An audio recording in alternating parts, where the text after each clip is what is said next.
बाटोको अवस्था घुम्दैछु नि ओ कुनाको लिक राम्रो छ अब कुनाको लिक राम्रो छ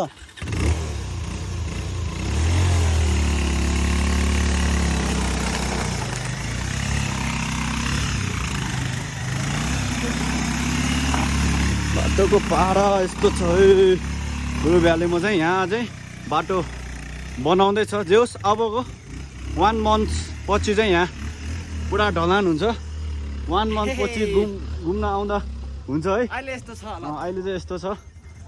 अब तपाईहरु आउँदाखेरि एक्सपिरियन्सको लागि चाहिँ घोडाको सवारी चाहिँ पक्कै पनि गर्नु होला है हाम्रो रुबेलेमा यति आउनु भयो भने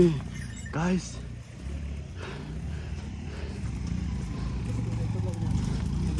चो डोरी चो डेन्जर वे